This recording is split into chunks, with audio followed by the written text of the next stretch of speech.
What's up internet, here we go again. Kali ini kita akan membahas alur sebuah film yang berjudul. Film ini menceritakan tentang seorang siswa culun yang tiba-tiba dapat kekuatan ajaib setelah sebuah benda asing mendarat di kotanya. Sebelum masuk ke ceritanya, gue mau ngingetin kalau film ini bisa bikin mata jadi melek banget cuy. Oke, tanpa berlama-lama lagi, langsung aja kita masuk ke dalam alur ceritanya.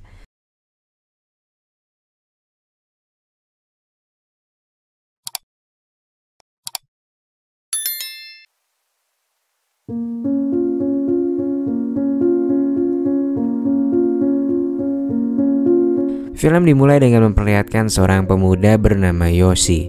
Dan malam ini ia akan melakukan olahraga paling menyenangkan di muka bumi, yaitu senam 5 jari. Setelah mempersiapkan sekotak tisu, Yoshi pun mulai menjalankan aksinya. Diketahui Yoshi terobsesi dengan seorang wanita yang dulu pernah berbicara dengannya. Dan dulu yang dimaksud itu adalah ketika dia masih berada di dalam kandungan cuy. Jadi saat sedang melakukan pemeriksaan, ibunya Yoshi ngobrol dengan seorang ibu yang lain. Dan gak disangka bibitnya Yoshi ini ternyata juga ngobrol lewat telepati ke anak di sebelahnya. Nah, mereka berjanji kalau mereka udah besar, mereka harus segera bertemu, dan sebagai tanda mereka memiliki sebuah jingle atau nyanyian khusus agar mereka bisa saling menemukan. Lalu kembali ke masa sekarang, tiba-tiba muncul sebuah cahaya kosmik lalu memberikan kekuatan kepada orang-orang yang lagi pada sakne-saknenya cuy. Kayak Yoshi yang lagi senam 5 jari dan juga salah satu temannya yang bernama Miyuki. Esoknya ketika sedang sarapan dengan ibu dan pacar ibunya, Yoshi merasa ada yang aneh dengannya, yaitu dia bisa mendengar catatan hati seorang istri. Maksudnya bisa mendengar kata hati orang lain. Di sekolah, Yoshi memiliki seorang sahabat bernama Yasu yang otaknya 11-12 cuy sama si Yoshi. Ketika seorang siswi baru bernama Sae datang, Yoshi berkata dalam hati kalau dia sepertinya jatuh cinta dengan Sae. Ketika itu, Miyuki dalam hati ngatain Yoshi pecundang. Yoshi pun langsung menepis perkataan Miyuki dalam hati untuk jangan berpikir seperti itu. Yoshi pun langsung sadar kalau Miyuki juga memiliki kekuatan yang sama dengan dirinya. Scene kemudian berpindah, terlihat Profesor Asami dan asistennya yang bernama Akiyama. Dan ternyata Akiyama juga mendapatkan kekuatan tadi malam dengan bisa meramal masa depan seseorang hanya dengan menatap ke arah gunung kembarnya. Di sisi lain, Yoshi yang kebingungan memilih untuk membeli buku yang membahas ilmu telepati, telekinesis, teleportasi, dan ilmu-ilmu supranatural yang lainnya. Di waktu yang sama, ia melihat sebuah majalah yang melayang. Lantas ketika berjalan pulang, ia bertemu dengan seorang penjaga restoran yang bernama Teru. Ketika di dalam restoran milik Teru, Yoshi melihat majalah yang tadi terbang sendiri. Akhirnya Teru pun bercerita kalau ia memiliki kekuatan telekinetik dan ia dapat mengangkat benda tanpa disentuh. Keesokan harinya, Yoshi mendengar suara hati temannya yang bernama Enomoto yang ingin masuk ke toilet wanita. Dan ternyata diketahui bahwa Enomoto memiliki kekuatan teleportasi. Gak beberapa lama kemudian Profesor Asami datang dan menarik Yoshi serta Miyuki. Dia berniat untuk mengumpulkan orang-orang yang memiliki kekuatan super atau disebut dengan istilah ESP. Setelah berhasil mengumpulkan beberapa orang, di sini seorang siswa bernama Yabe ternyata memiliki kekuatan yang dapat melihat secara tembus pandang cuy. Profesor mengatakan bahwa mereka harus menjadi pahlawan karena pasti akan ada orang yang memiliki kekuatan seperti mereka dan menyalahkan kekuatannya itu. Gak lama kemudian Sae muncul dari kamar dan terungkaplah bahwa ia adalah putri Profesor Asami. Scene kemudian berpindah ke rumah seorang nahkoda bernama Akiko. Dia ternyata juga memperoleh kekuatan ajaib yang bisa mempengaruhi psikologi seseorang. Akiko adalah seorang les biola dan dia mengalami kesulitan dalam mencari kekasih.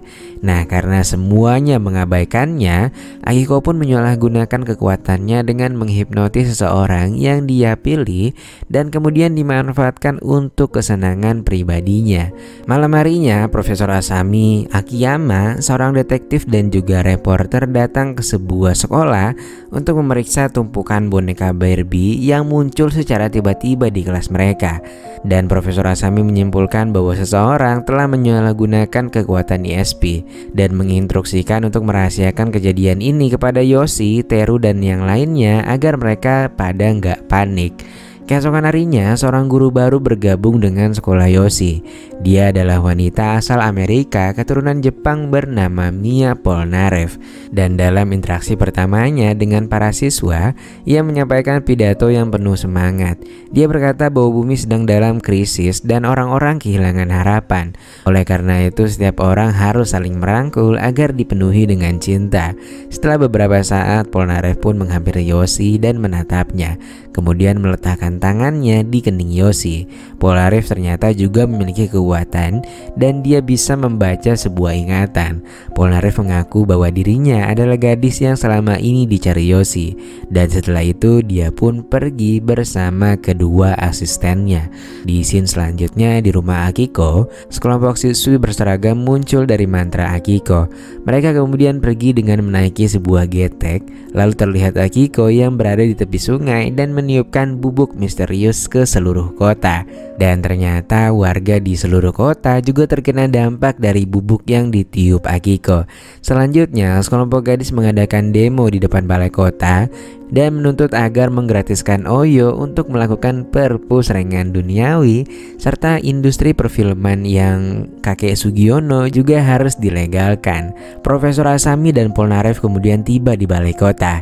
Akiko sebagai pemimpin pengunjuk rasa mengungkapkan agar mereka segera mengabulkan tuntutan para pengunjuk rasa.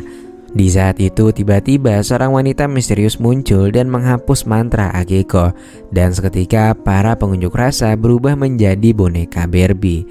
Wanita misterius itu pun menghilang sebelum memperkenalkan dirinya kepada Profesor Asami dan juga Polnareff. Dalam waktu singkat seluruh kota pun lepas kendali dan semua tiba-tiba terobsesi dengan perpus rengan duniawi. Sementara itu Yoshi tengah termenung di sebuah taman. Lantas gak lama kemudian saya muncul dan berlari ke arah Yoshi. Saya kemudian melambaikan tangannya sembari menyanyikan jingle yang sama seperti yang dulu saat mereka berada di kandungan. Saya kemudian mendekatinya dan memintanya untuk melaksanakan perpus rengan duniawi cuy. Melihat saya yang agresif, Yoshi pun merasa aneh. Lantas tiba-tiba si wanita misterius itu datang dan langsung mengubah saya menjadi boneka Barbie. Gak berselang lama, Profesor Asami dan yang lainnya juga tiba di taman. Wanita itu pun memperkenalkan dirinya yang bernama Julie, seorang ESP yang berasal dari kota Duluth. Nah jadi, Duluth itu pernah bernasib sama seperti kota ini cuy. Dan hanya Julie lah yang selamat karena semua ESP di sana tuh pada dimusnahin cuy. Julie datang jauh-jauh ke Jepang untuk mencegah terjadinya tragedi mengerikan yang sama seperti yang ada di kota asalnya saat itu. Di sisi lain, seorang detektif mengatakan pada profesor bahwa Akiko menculik saya dan beberapa temannya di rumahnya. Asami pun lantas segera membuat rencana dan meminta Yoshi untuk menyamar jadi seorang wanita. Sementara itu yang lainnya bersembunyi di titik yang sudah ditentukan. Nah, ketika Akiyama hampir terhipnotis, ia segera berbalik dan lebih dulu menjulurkan gunung kembarnya untuk bisa membaca rencana Akiko. Dan setelah selesai, Akiko pun langsung segera pergi dari sana. Lantas Akiyama mengungkapkan kalau Akiko menuju ke balai kota. Tanpa membuang waktu, Profesor Asami dan yang lainnya pun langsung menuju ke balai kota. Dan di sana mereka pun menemukan semua orang yang disembunyikan Akiko dan sedang dalam keadaan pingsan. Mereka juga menemukan Sae yang udah diduplikasi sama Akiko jadi 3. Yabe mengatakan bahwa semua Sae yang ada di depan mereka adalah palsu. Beberapa saat kemudian Akiko muncul bersama beberapa orang yang udah diduplikasi sembari memanggil nama Yoshi. Julie bertindak cepat dengan menghapus mantra Akiko dan mengubah mereka menjadi boneka lagi. Bu Guru Polnareff kemudian langsung membawa Yoshi ke dalam gedung dan mengawalnya ke tempat aman. Namun ternyata tempat aman itu ada 3. dan dua lainnya berisikan Sae dan juga Miyuki. Nah, di sini Miyuki mulai menyanyikan jingle rahasianya. Yoshi pun kaget karena ternyata selama ini wanita yang dicarinya adalah Miyuki. Miyuki mengatakan pada Yoshi bahwa dialah yang sudah membuat janji untuk bertemu setelah mereka dewasa. Mereka pun akhirnya menangis bahagia. Namun gak berselang lama, Polnareff ikut nimbrung dan dia mengatakan bahwa dialah yang sebenarnya mengajarkan nyanyian jingle rahasia itu kepada Miyuki.